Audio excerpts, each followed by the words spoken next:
నగరిలో కులాల మధ్యన సంఘర్షణ జరిగింది అని ఒక పక్కన పెద్ద టీవీలు రాస్తున్నాయి.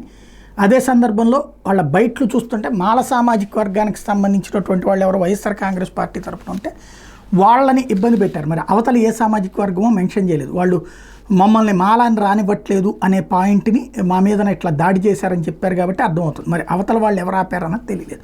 ఓవరాల్ చూస్తే మా వీధిలో మీరు తిరగకూడదు, మా ముందు చెప్పులు వేసుకుని నడవకూడదు, దళితులు ఊళ్ళోనే ఉండకూడదు, ఖాళీ చేసి వెళ్ళిపోయిన టీడీపీ నేతలు దళితుల మీద విరుచుకుపడ్డారు.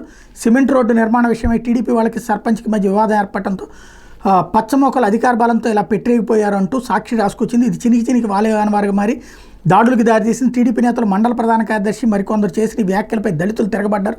ఈ ఘటన చిత్తూరు జిల్లా నగరి మండలం తడుకుపేట గ్రామంలో గురువారం రాత్రి చోటు చేసుకుంది. ఈ దాడులు దళితవాడకి చెందిన విక్కీ, సంతోష్, ప్రవీణ్ కుమార్, శ్రీధర్, రమేష్, శ్రీకాంత్, సిద్ధుతో పాటు వీళ్ళకి మద్దతుగా నిలిచిన వైఎస్ఆర్సీపీకి చెందిన గోపికి గాయాలని టీడీపీకి చెందిన మండల ప్రధాన కార్యదర్శి పురుషోత్తం నాయుడు, రాజేష్ కూడా గాయపడ్డారు. అయితే గాయపడ్డ దళితుల్ని వైఎస్ఆర్సీపీ వాళ్ళని ఇళ్లలోనే నిర్బంధించి టీడీపీ నేతలు వైఎస్ఆర్సీపీ నేతలు తమ మీద దాడి చేశారంటూ రాస్తారోకో చేసి వాహనాలను రోడ్డుపై ఆపేసి హంగామా చేశారు. ఒకవైపు రాస్తారోకో చేస్తూనే మరోవైపు టీడీపీ రౌడీ మొక్కలు దళితులకు చెందిన 6 బైకులను కాల్చేశారు. కానీ దళితులు వైఎస్ఆర్సీపీ నేతలు 13 మందిపై కేసులు నమోదు చేశారు.